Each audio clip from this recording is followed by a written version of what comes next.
All right there, welcome everybody to Drawing Together with Artist Network. My name is Scott Maier. This is a pre-recorded session today. I cannot be with you live, but I wanted to make sure that you have this week's drawing project ready to go. So this is what we're working on today. This is a drawing of this island. Now I completed this on toned paper. As you can see next to the white, there's a light tone to this paper. And I added some of the white to create some of the highlights. This is completed in charcoal. I'm going to redo this drawing today using just standard charcoal, vine and compressed charcoal on the white paper. So the challenge here really is kind of creating that sense of atmosphere. You can see it's this foggy day. We have this lonely island there with this soft light. So we're really trying to capture that sense of light in this space with some really interesting textures that we can engage in. So it can be really overwhelming sometimes to manage all of the textures and the details. But again, the objective here for me at least is to really try to capture the, again, that quality of light, the quality of atmosphere. Can we make a drawing that feels like it's injected with air in some degree, right? And so as you can see here, there's a suggestion of detail, but there's really not a whole lot. As we get in there, you realize that all of these tree branches and all the cracks in the rocks are suggested. They're not literally drawn, rendered as much as it might feel. You can also see in the water, I'm trying to utilize the texture of the paper to help suggest that as well. So texture is going to be a big thing here. You can see in the background how it's really just kind of lightly indicated. Let's just see where this goes. So if you're going to follow along, this is a cotton rag paper. This is the Rives BFK. Provided by Legion Paper. I'll be working in vine charcoal initially to lay in the formation, just as like I do a lot with charcoal. And then I have 3 of these rather small charcoal stumps here. So I have these are General's pencils and a variety of hard and soft charcoal pencils that I'll be using for the compressed charcoal. My erasers, I have my kneaded eraser and my mechanical or this retractable Derwent rubber eraser that I have carved down to this chisel tip to give me a certain amount of control. And then of course I have my trusty blending stump that I'll be using to help manage that texture as well. So let's get right into it. Again, this is a pre-recorded session. It'll be going up as a premiere, so you'll see some chat in there, but it'll be chat amongst yourself, so I won't be able to comment directly. But if you do want to share your work, I might be able to provide some feedback. If you go in the description below the video, you'll see a link to the reference image. So if you're following along and you want to use that, you can bring that up on a full screen on your computer. You'll also find a link to the show page on artistnetwork.com where you can share your work when you're done. So check all that out. Join the community. I welcome you all. Tell all your friends. Make sure that you like, subscribe, do all the notifications and stuff, because we join every week, every Wednesday at 3 p.m. Eastern to draw together. So let's get to it.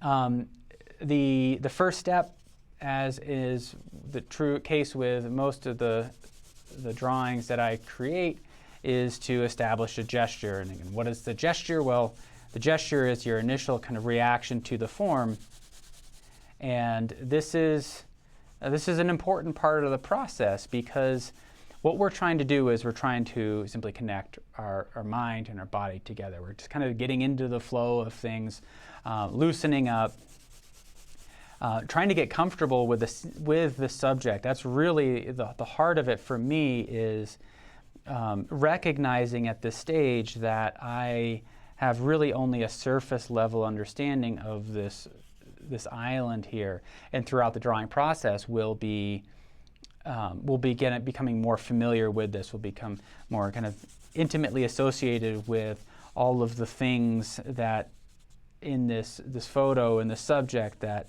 tell us of what we're actually looking at.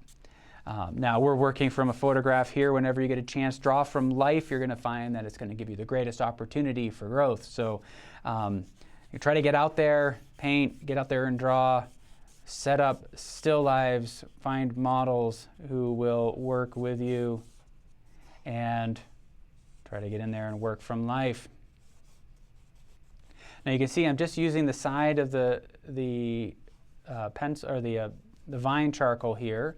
I'm trying to avoid any sort of desire to render and draw. I'm just simply reacting to shapes. You know, all art is an abstraction in some way, and so these early stages are kind of designed to help us connect with the abstract quality of this. If we start thinking kind of closely about what this is specifically, it can sometimes run us into trouble. At least for me, what I found is that if I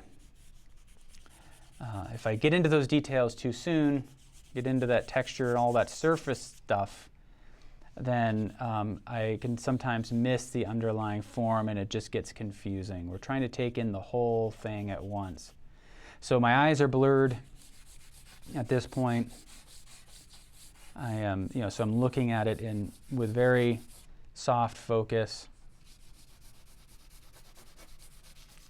And again, using the side of the pencil or side of the charcoal to try to just visualize the overall mass. And you can see right away what's happening is that just these abstract marks trigger something in the viewing mind that says, I need to make sense of whatever I'm looking at. And the thing that this most closely resembles perhaps an island, right?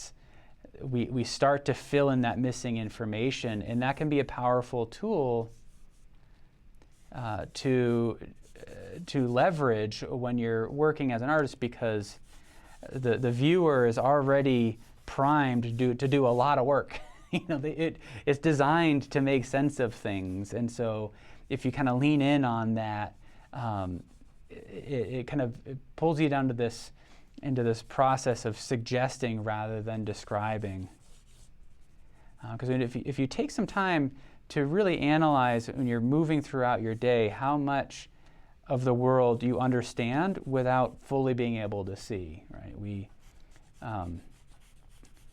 We take in a lot of information all the time, and we have an understanding of the world, but if you really shift your focus into what things you're spending time observing and understanding at a deep level, you'll find that there's very little that we spend any real quality time on. We take things in in this kind of with a snap judgment in a way.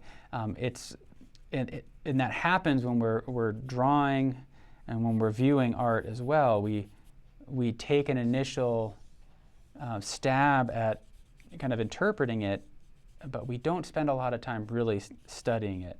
So as artists, we're taking that time to really connect with that experience of looking at the subject and understanding it deeply, and then using the drawing process to kind of describe that the kind of the optical system, what it feels like to be somewhere and really study something.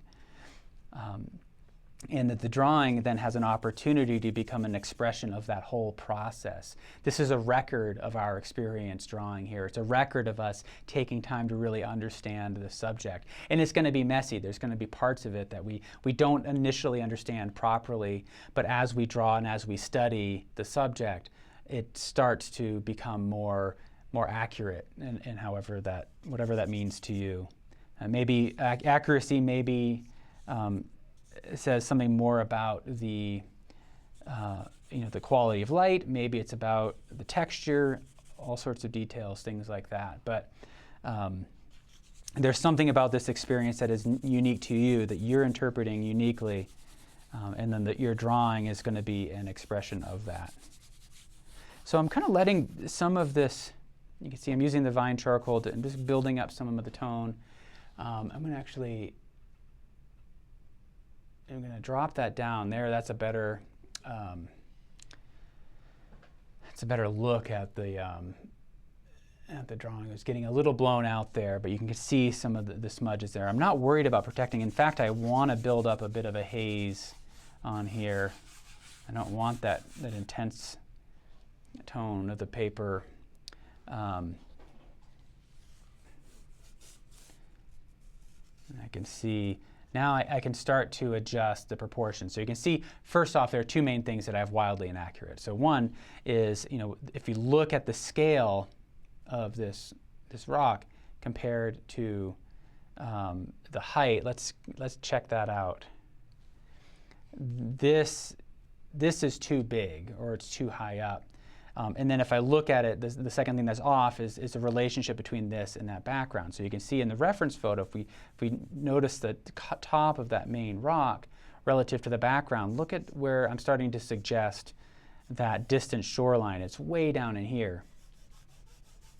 So let me just kind of soften up some of these. Again, letting some of that haze build up.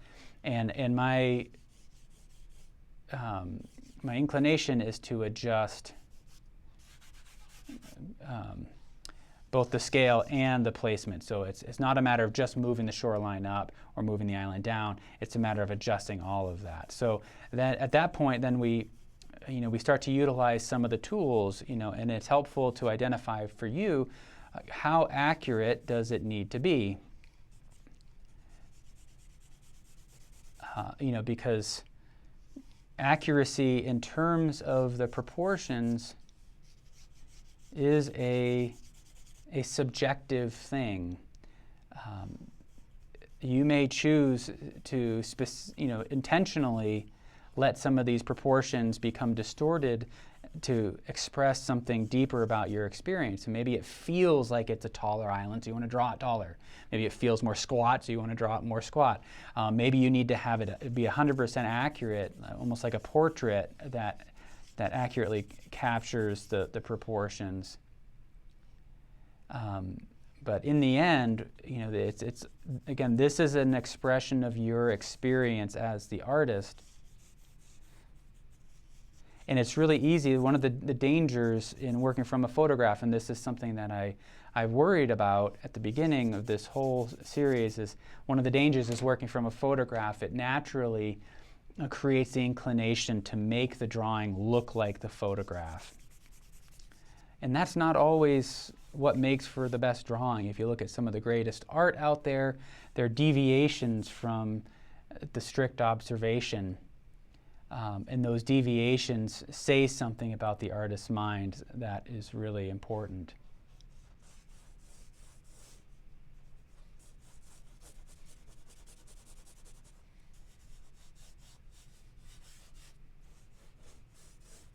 So I'm doing something that's a bit of a no-no in a way of using my fingers. The danger here is that it's my fingers can be oily, and I run the risk of it. I want to run the risk of it in some way damaging or impeding with the drawing process, the drawing, the paper itself. But at the same time, this isn't a finished drawing that I'm going to be hanging up in a gallery somewhere or selling. This is an opportunity for me to learn something new about this subject, and I feel like what's important right now is that I react in real time to the observations. I want this to be more free and expressive, and if I let those concerns about material kind of slow me down, then I lose something in that. But that's a trade-off. If my hands are really greasy right now and I'm making all these blotches, then that actually holds me up, because then I have to contend with these oily blotches on the paper. Since I'm not having to deal with that, I'm making observations about what's happening on the surface and realizing that it's not messing up the paper, so I can feel free to go forward with that. If I were to be using my fingers here and notice that it was leaving these fingerprints, then I might have to change that, because then that inhibits me from my expression, because now I have to fight against those fingerprints. So just wanted to kind of throw that out there. The thing that I also want to pay attention to is just, again, those abstract masses in these shapes that I'm creating. And as a composition, how does that feel? So really spending time just blocking in these forms, and I'm not correcting at this point. I want to leave any sort of kind of quote-unquote mistakes on the page. This is becoming a mess, but I know that it's going to serve me in the end as I try to express that sense of atmosphere and light. You can see it already coming together. Everything's really soft and atmospheric. That's what I'm going for. All right. So now I can kind of drop in some of the suggestions of these tree branches. One of the things that can be helpful if you're kind of new to drawing is to consider the direction of your marks. And so I'm observing these branches that run largely horizontally. But there are two things that I'm trying to observe. There's the path, and then there's the direction of the mark. So, I could run my marks this way, but I find that it creates more natural-looking marks to observe the path. So if these branches are running laterally, horizontally like this, I can observe that path, but then create the marks by running short vertical strokes there that break up that edge.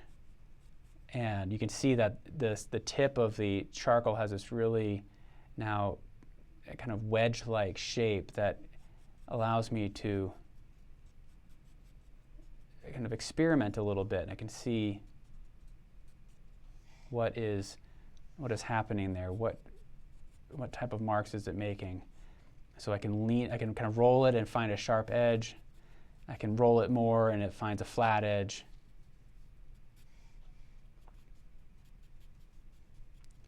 And there's just this kind of tapping quality as I'm reacting. I'm not rendering, I'm not drawing anything, I'm just reacting.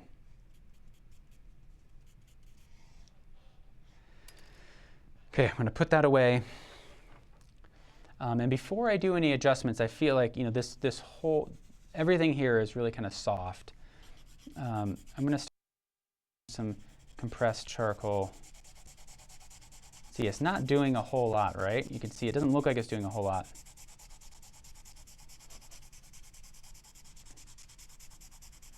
But it is. I'm basically scraping away the vine charcoal and replacing it with the compressed charcoal, which should be a little bit more permanent. And if you're working this way, if you're layering in, starting with the vine charcoal and you're layering the compressed charcoal on top, if you find that it's not really taking, then you might lift off some of the vine charcoal with your kneaded eraser and then kind of try to replace that mark with the compressed charcoal. Just what can sometimes happen is that vine charcoal can fill in the tooth of the paper. With this rag paper, I don't really feel like that's happening.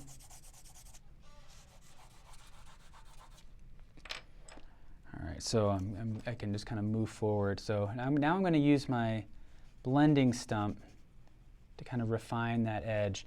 Now, I'm leaving a lot of old marks that will be erased. And I'm going to save that for a little bit later. And now I can shift my focus onto the structure of the island.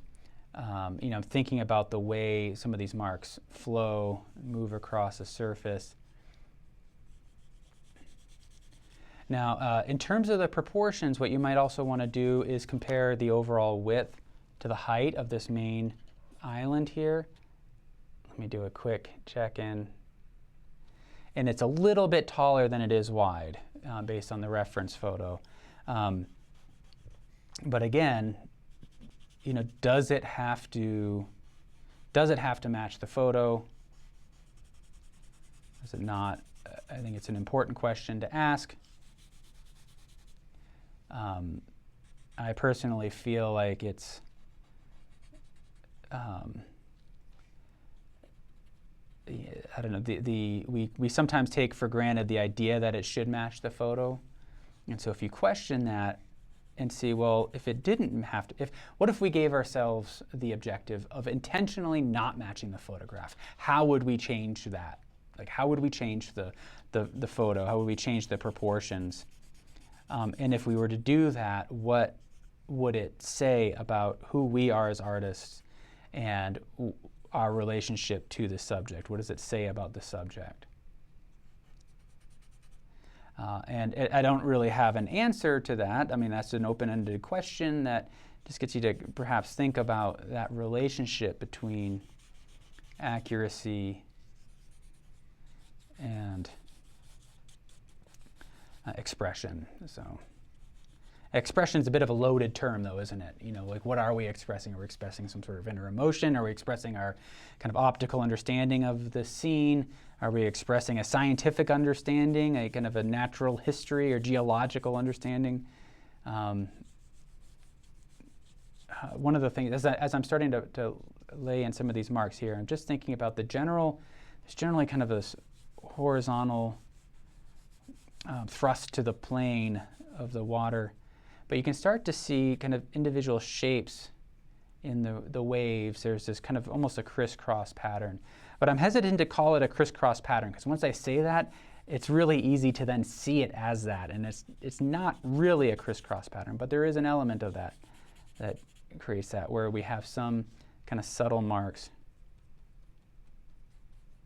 kind of crossing over others.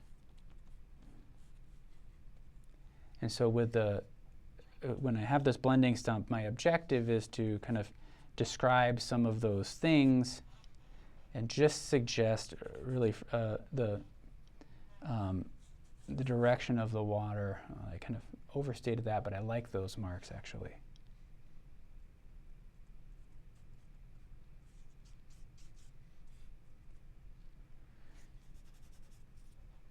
Actually, I'm going to bring this island, this little.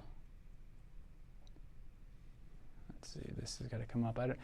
Again, I need to continually adjust the proportions, but there's this little kind of surface intrusion there.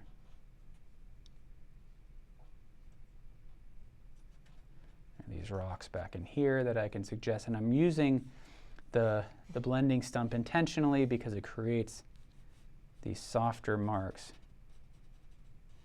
that I think will help kind of lend again to that expression of the light and the atmosphere. So suggesting some directions to the hill side back there.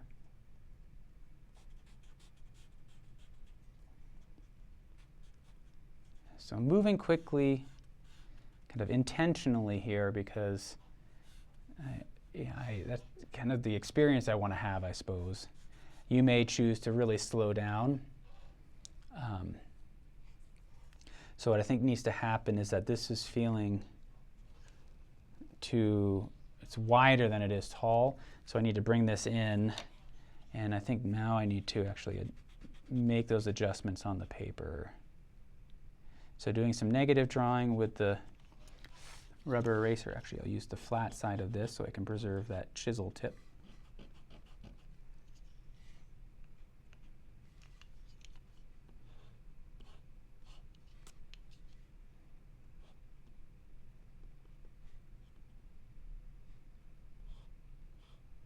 Now there are these branches that are overhanging there, and I need to address those at some point, but in some ways I'm trying to visualize the rock formation without them on top, and I'll have to come back in and adjust them further. Maybe add those tree branches back in on top.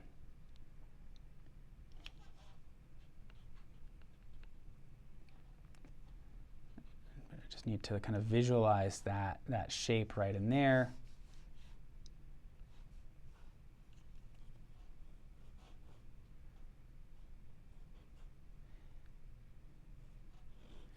You know, I think the thing to remember sometimes, and this is, I have to say this to myself because I struggle with it, but is that in the end, you know, this is about the drawing, right? It's about that expression of, and the relationship between myself and the marks. And sometimes it gets really easy to just make it about the photograph, make all the decisions based on what the photograph is saying, and then I kind of lose something in that. And so for some of you, maybe it's about, again, that kind of intense fidelity to the photograph, where that's what you're expressing is the detail, is the accuracy of the photograph. But I don't know, I'm kind of a mind where I'm questioning that. Maybe it's about something else. So now adjusting the proportions, let's double check this. It's getting closer.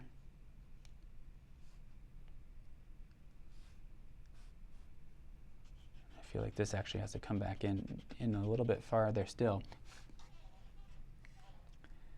Because making decisions based on the measuring of the reference photo. But I'm also looking at it just from an abstract way, looking at the positive and negative space. And again, that I want to create that almost a vertical thrust there of the island, and it was feeling too squat.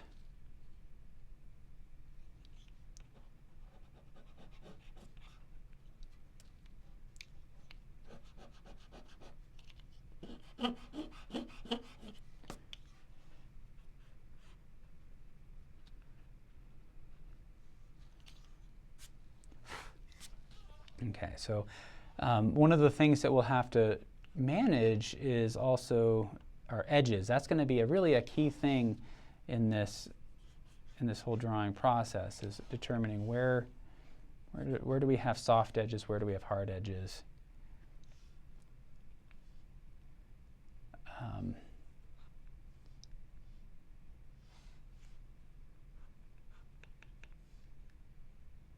Again, just kind of making some subtle adjustments. I think I want to bring this in like this. I guess I really, what I'm responding to in the reference is this kind of the vertical aspect of this side, and I observed this subtle angle there, and I had it exaggerated, but I felt like it's actually, I feel like it's a little bit, it was too much. It wasn't, I think I want to enhance that verticality of it more than anything. So that feels a little bit better as a shape. All right. So you can see this is coming together already, and we're only about 30 minutes into this whole show. I'm trying not to overthink, trying to react to the form. Actually, let me even use this with this pencil extender. I think maybe what I'll do is actually move to the tree. And I kind of like how it's really just kind of stick straight. That's kind of the quality I think I want to express. So weighting it a little bit more at the bottom as I get to the top, just lightening up the pressure, kind of just trailing it off there. Because if you look up here, if you squint at the reference, you can see how we lose a lot of information up there. So that tells us that it's all very subtle in terms of the values. So just using the side of the pencil, what I'm trying to lock into is the kind of the rhythm of the branches, the irregular rhythm to the branches as they come off. Because it's really easy just to start making marks, right, that just follow this kind of rhythm down the kind of the center of the tree there. I want to find that irregular quality to it, that the kind of musical quality to the rhythm of the trees. There is a sense of repetition, but it's staggered a bit.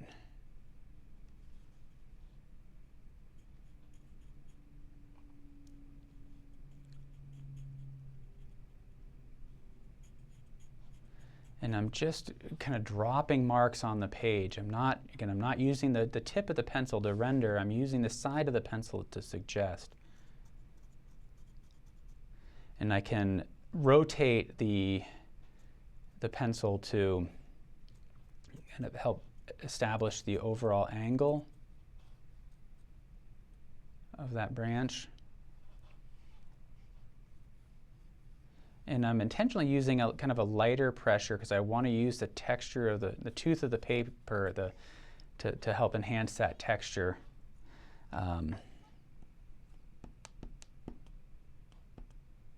Just using that to my advantage as much as I can.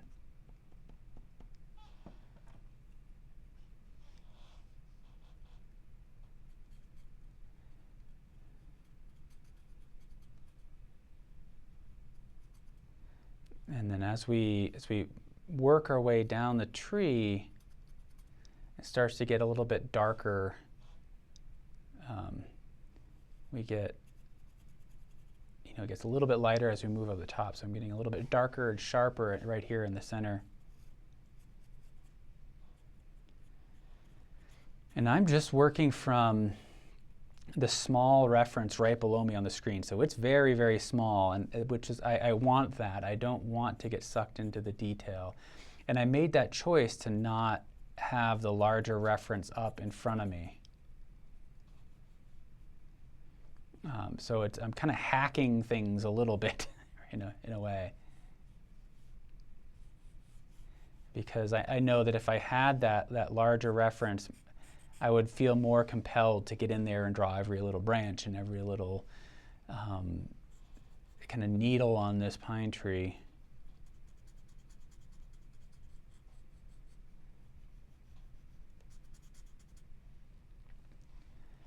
This is, I think we can get away with a lot of kind of suggesting of things.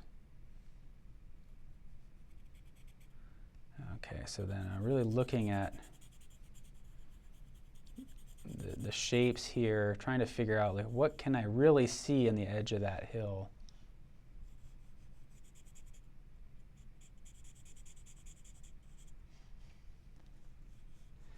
So as I work my way to the, down the rock here, I'm going to think about kind of starting from the center of the form, working my way out to find that edge, rather than the other way around. So rather than drawing a line and then filling it in, I'm working from the center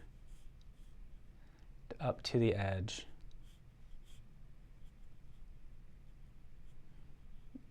And in doing that, I'm intentionally trying to soften that edge to create more of that, the expression of that three-dimensional quality. That this is a more cylindrical than anything. It really wraps around. So when we're looking at these shapes here, we're looking across. We're looking across those rocks as they wrap around. As we come around, and we're looking straight on against the kind of the wall of this island.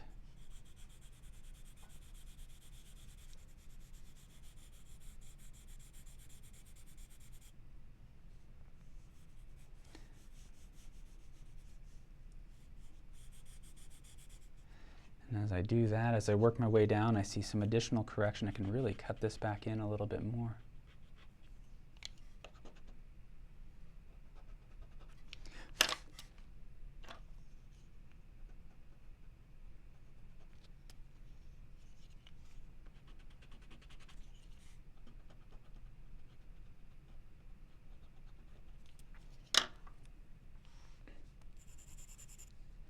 And then this side is largely in shadow. And there are some, some of the evergreen leaves that are kind of catching the light there, but I'm going to ignore those for now. And I'll lift those out with the eraser in a little bit. Sharpen that edge.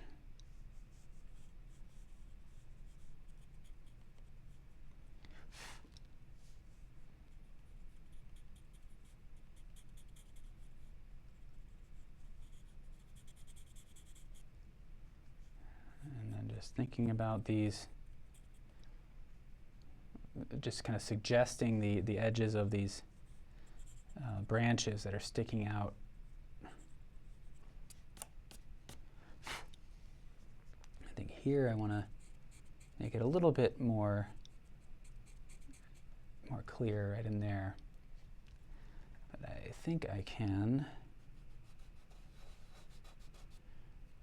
I can erase this. So now I need to start really paying attention to the direction of my marks, because the direction of the water behind the rock is really horizontal. And if I suggest the direction of marks as vertical, I run the risk of flattening out the space. So just pay attention to the direction of the marks.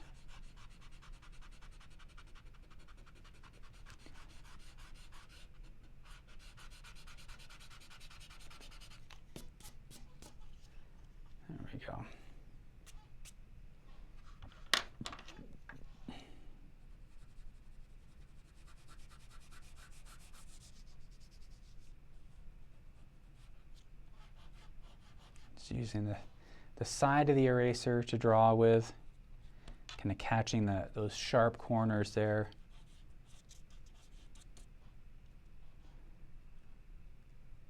And then kind of paying attention to the direction of the marks along where they interact with that reflection in the water. That's really kind of a critical area in terms of conveying information about the scene here. As if you notice down in here, for example, if you isolate this part in the reference photo, you realize how soft that is. And as we move our way up to the base of the island, it starts to get a little bit sharper. Those edges just become a little bit more crisp. And then just get more diffused as we kind of work down towards the bottom of the page here.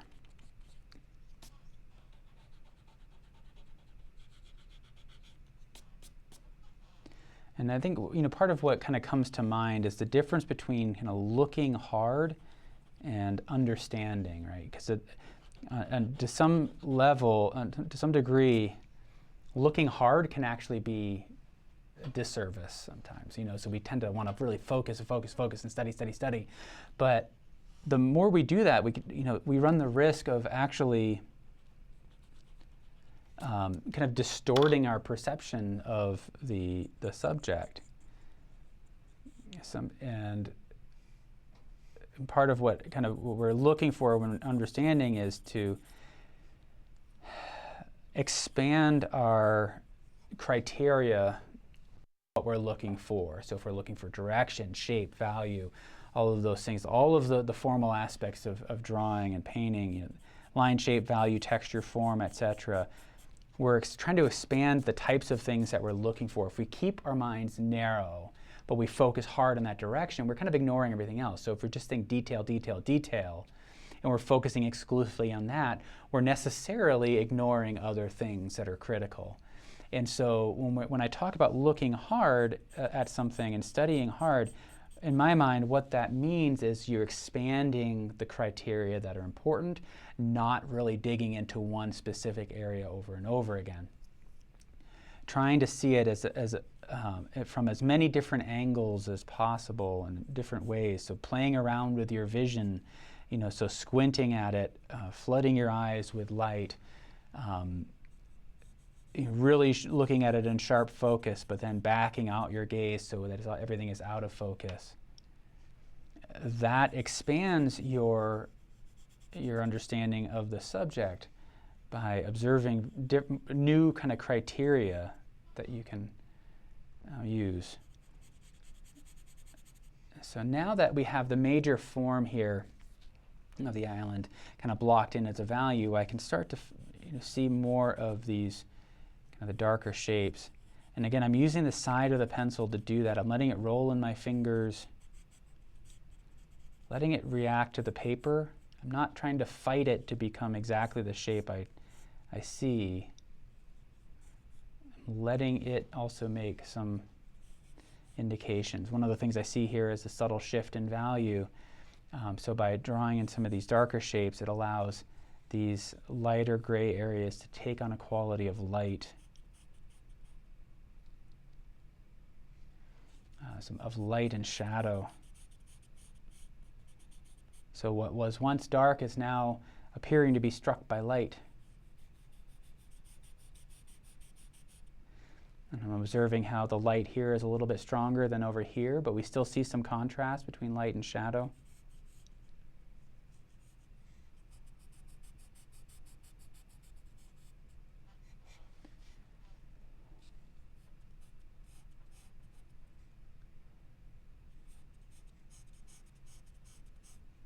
So I'm trying to take a quick observation of the shape and the direction, kind of when I'm looking at the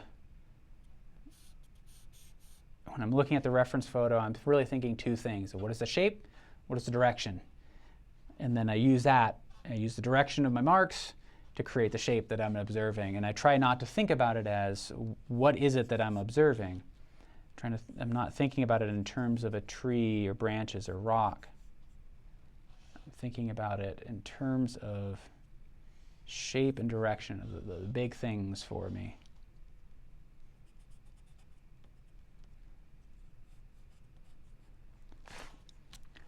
With these rocks here on the water, one of the things to pay attention to as well is where do we sharpen the edges and where do we soften them? And I kind of observe that the edge along the top edge of these rocks is a little bit sharper, and then it's softer where it meets the water, right? And that, by just holding on to that quality, starts to express the idea that this is now water. It's not just empty paper. There's substance to it. All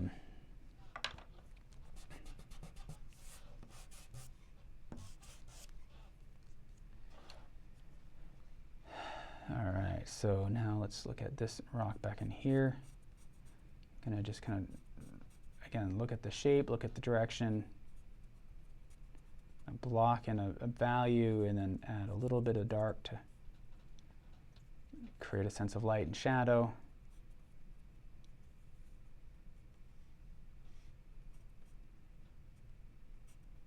So this quick study, this quick sketch, we can describe a lot, we can suggest a lot without actually having to render. I can create a little bit of depth by adding a little bit more variety here on this shore. Letting it get really soft up there. But for me, I think that's part of the experience that I intended for myself, is to be a little bit more expressive and just capture the overall quality of light, not this be about my ability to render, right, and capture all that detail. And in a way, I'm also trying to think about how I might react to this if I were to draw this in real life. If I was able to actually be in this location, what would that experience feel like? And can I inject some of that into this drawing experience? If the wind were blowing, there's all the smells, there's the sounds, things like that influence the whole experience. And this, as an exercise to help me simply develop and advance my drawing, it works fine to kind of work from a photograph. Again, the greatest opportunity for growth is we're going to be coming from when you're directly experiencing the subject.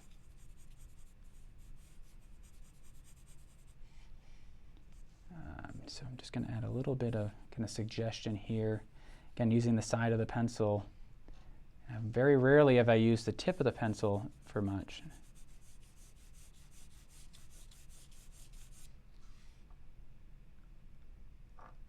So adding just a little bit of variety in the marks there helps to say something about those reflections, the transparency, the movement. Again, I'm just looking for some of the shapes in these areas. Here I want to sharpen up this edge of the rock, but it's lighter than that, so I'm keeping my pressure light.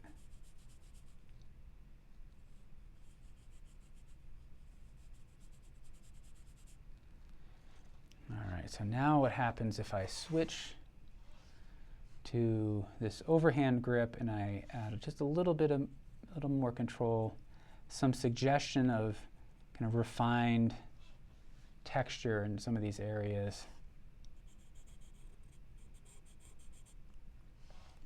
Just being selective with where I do that. Actually, I want to use the blending stump to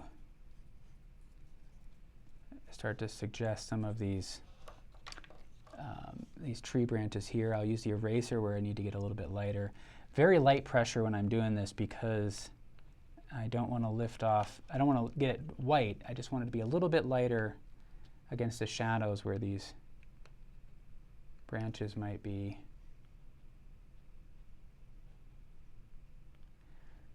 And then hopefully what this is going to show you is that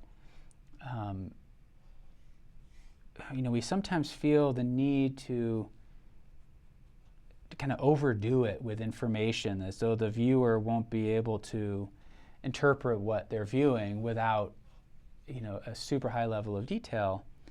And what I hopefully am trying to frame for you is that, that with refinement or detail, that really becomes more of an expression about you and the type of experience you want to have as an artist, not really what the viewer needs. The viewer doesn't need a lot of detail. Our brains are designed to make sense of things and see details with just suggestions of information.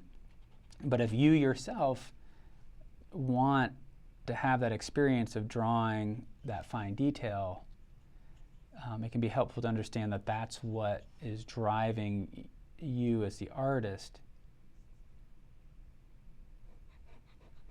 And that it's about your experience, not necessarily what the viewer requires.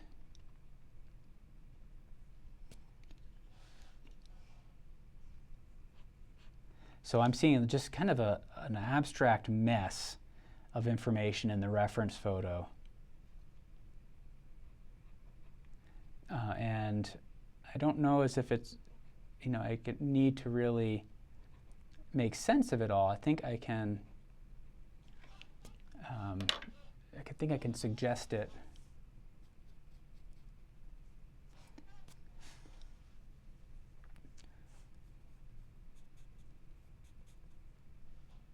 So now, on a smaller scale, when I was talking about direction and marks and shapes, as I was doing that down in here, I'm doing that with those branches as well.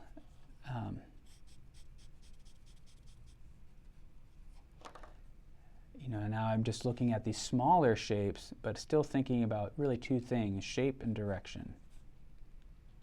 If I were painting, I would add to that color. Keeping it simple, just thinking shape, direction, and color as really the important elements to express these forms.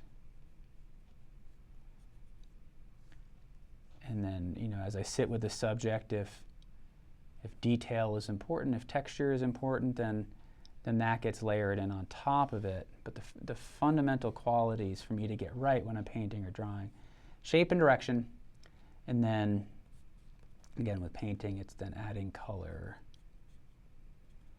And then as a whole, then you're evaluating how do the shapes, directions, colors coordinate in the composition for the viewer. Now, you may have a different set of criteria. Maybe for you, direction isn't a big thing, but something else is. Maybe it's line work. But I think the direction of the marks and the shape are really some things that I've been kind of interested in. Okay, so I'm going to carry over. There's some of these branches here that kind of break up.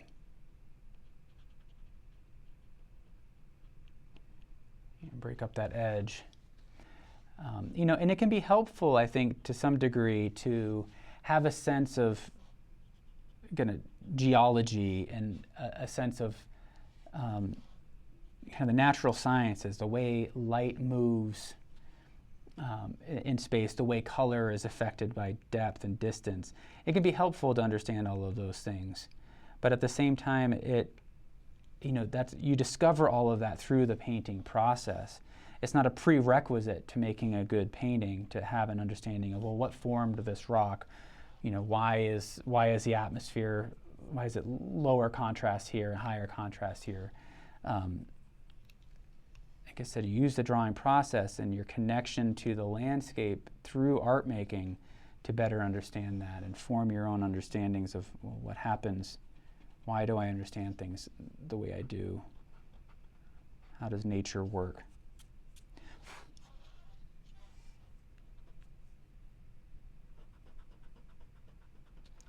All right, but I think we're pretty close to done here.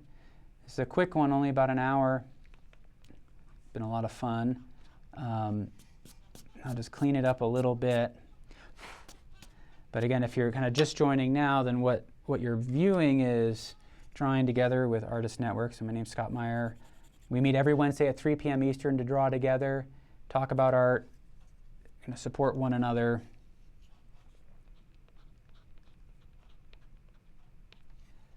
Challenge ourselves. I mean, I think that's really the big thing, is that, sometimes as artists we can get locked into the idea that it's about perfecting our skills.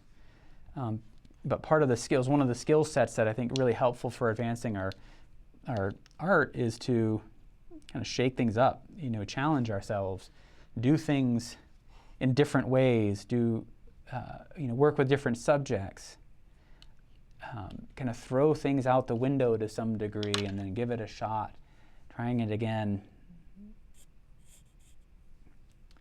So it's, I feel like there's this rhythm to your career where, sometimes you have to really zero in and perfect your skills, and then sometimes you just have to abandon them all and say, all right, let me rebuild this thing from scratch. And you're going to rebuild it again faster because you have a lot of experience. But say, what if I were to kind of approach drawing as though it were entirely new? What would I do? If I were to approach this subject as though I had never drawn it before, painted it before, how would I approach it differently? What does it teach me about the relationship between myself and the subject, and the nature of the subject? What does it teach me about painting or drawing to kind of scrap it all and draw as though you've never done it before? Maybe you learn something new about the way the materials work, about, discover new color combinations if you're painting, discover new techniques if you're drawing. But sometimes you get a little too precious, I think, sometimes with our art making, and it holds us up. But at the same time, it's, we also need to dig in and really perfect things sometimes. Practice techniques and get good at them. So as an artist, you are kind of in control of how you balance those two things, the need to perfect and then the need to experiment and abandon things. So, but I think overall this is kind of capturing, I think, the feeling that I was going for. You can see I just kind of suggested stuff in the water here, but I don't need any more, I don't think. I feel like the drawing is functioning okay by itself there. All right. Well, hopefully this makes sense. This is a lot of fun for me, and sometimes I can just yap and yammer. But join me the next week for the next live show. We'll be going live. I wanted to, because I can't be here live for this episode, I wanted to get this recording out to you so that we can continue to kind of, again, advance our skills, advance our understanding of drawing just by doing it every week. If you can do it every day, that's even better. I know for me it's a challenge to do it every day, but I try. So thank you all. I hope you have a great week. I will see you next week.